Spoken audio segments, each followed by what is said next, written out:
ہماری انشاءاللہ تعالی اس عشرے کی جو سیریز ہے اس کو تھوڑا سا دیکھ لیتے ہیں۔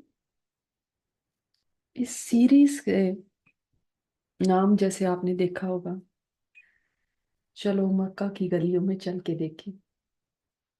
اس کا مقصد یہ ہے کہ تھوڑا سا نبی علیہ الصلوۃ والسلام کی زندگی کو جھانک کے دیکھ لیا جائے۔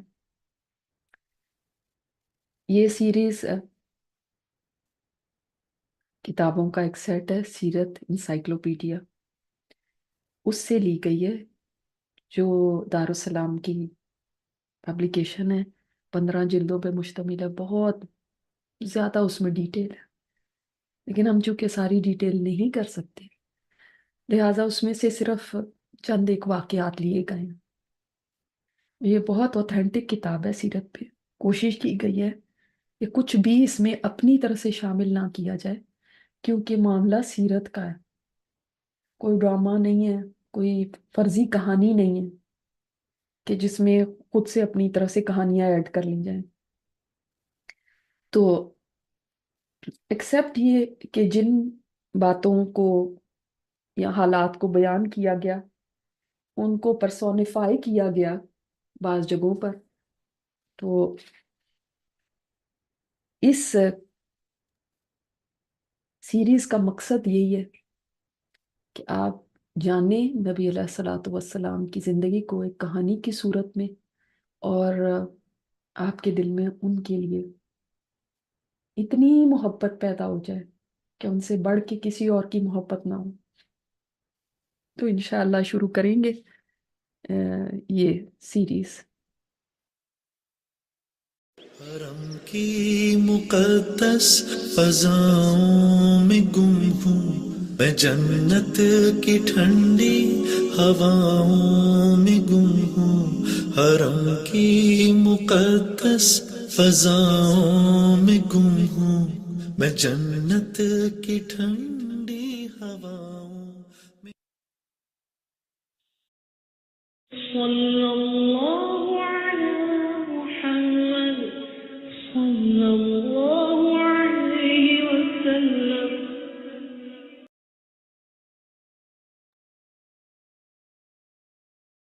چلو مکہ کی گلیوں میں چل کر دیکھیں۔ آج میرے لیے زندگی کا سب سے حسین دن تھا کہ میرے رب نے میری دعا سن لی، اور میری وہ خواہش جو برسوں سے دل میں تھی کہ کاش ایسا کبھی ہوتا کہ میں 1400 سال پہلے کے دور میں پیدا ہو چکی ہوتی، اور کاش میں ان لوگوں میں سے ہوتی جو میرے نبی کے ارد گرد تھے۔ کاش مجھے بھی وہ ماحول ملتا، مجھے بھی وہ زمانہ ملتا۔ میں اس زمانے میں پیدا تو نہ ہو سکی، اس لیے کہ اللہ تعالیٰ نے خود میرے نبی کے ساتھی چنے تھے۔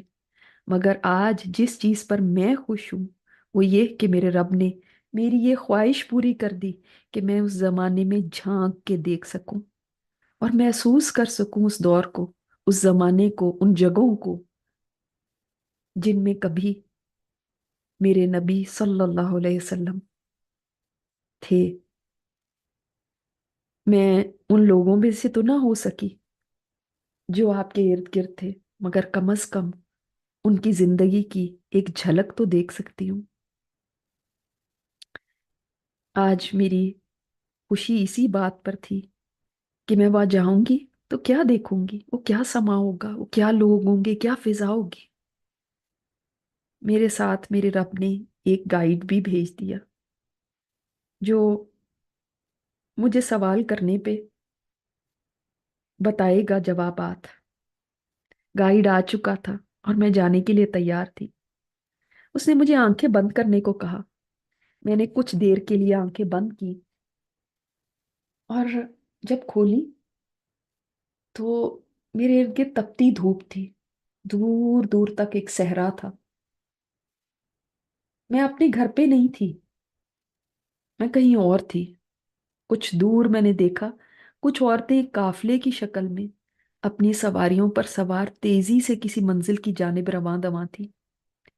انہی میں ایک کمزور عورت اپنے دودھ پیتے بچے اور شوہر کے ساتھ ایک سفید گدھی پر سوار سب سے پیچھے رہی تھی۔ اس کی گدھی اتنی کمزور تھی کہ مشکلوں سے قدم اٹھاتی تھی۔ ان کے ساتھ ایک اونٹنی بھی تھی جو لگتا تھا پتہ نہیں کب سے فاقہ زدہ ہے۔ عورت کچھ پریشان سی لگ رہی تھی، کیوں نہ ہوتی؟ اس کے بچے نے رو رو کے آسمان سر پہ اٹھایا ہوا تھا، لگتا تھا کہ بچہ بہت بھوکا ہے۔ اس کے چہرے سے بھی کمزوری عیاں تھی۔ عورت بچے کو اپنے سینے سے لگاتی، مگر شاید دودھ نہیں مل رہا تھا، لہٰذا وہ بچہ چپ ہونے کا نام ہی نہیں لیتا تھا۔ ادھر سواری کا یہ حال تھا کہ منٹوں کا سفر بھی گھنٹوں میں طے کر رہی تھی۔ قافلے میں شامل دوسری عورتیں اپنے اپنے مردوں کے ساتھ سواریوں پر دور نکل گئی تھیں، اور یوں لگتا تھا کہ سبھی اس خاندان کی سست رفتاری سے تنگ آ کر آگے چلے گئے۔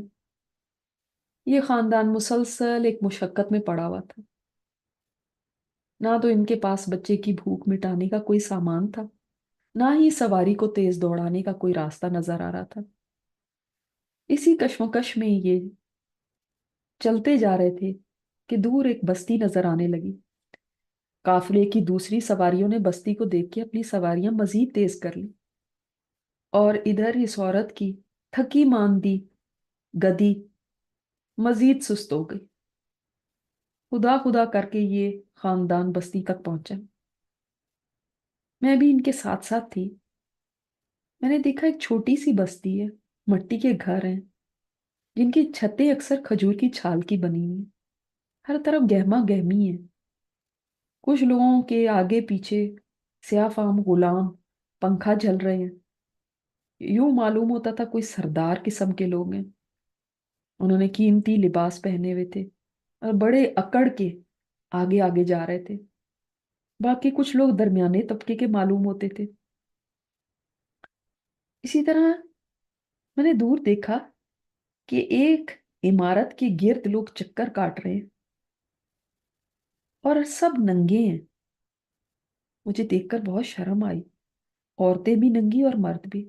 عورتوں نے صرف ایک کپڑا سا آگے چپکا رکھا تھا جس سے قابل سطر حصے چھپے ہوئے تھے، مگر باقی سارا جسم تو ننگا تھا۔ یہ کیا حال بنایا ہوا انہوں نے؟ میں نے گائیڈ سے پوچھا یہ کیا جگہ ہے؟ اس نے کہا یہ کعبہ ہے۔ میں حیرت زدہ ہو گئی، کعبہ؟ یہ کعبہ کیسے ہو سکتا ہے؟ کعبہ کی ایسی حالت؟ یہ تو کہیں سے بھی اس کعبہ کے قریب بھی نہیں جس کو میں نے دیکھا ہوا تھا۔ کالے رنگ کے ریشمی غلاف کے ساتھ سونے کی تاروں سے لکھی قرآنی آیات سے سجا ہوا کعبہ کہاں، اور کہاں یہ کعبہ؟ اس پر بھی غلاف تھا، مگر شاید ان لوگوں کے نزدیک یہی کوئی قیمتی کپڑا ہوگا۔ جو غلاف اس پر پڑا ہوا تھا یہ سیاہ نہیں تھا، سفید تھا، ریشمی نہیں تھا، بلکہ کوئی مصر کا کپڑا معلوم ہو رہا تھا۔ کعبہ بھی ویسا تو نہیں تھا۔ حتیم کی جگہ پر بھی دیوار تھی، یہ سکوائر کعبہ نہیں تھا، لمبا سا تھا، اور اس کے دونوں طرف دروازے تھے۔ ایک طرف سے لوگ جا رہے تھے، دوسری طرف سے نکل رہے تھے، اور دروازہ بھی زمین کے ساتھ لگا ہوا تھا۔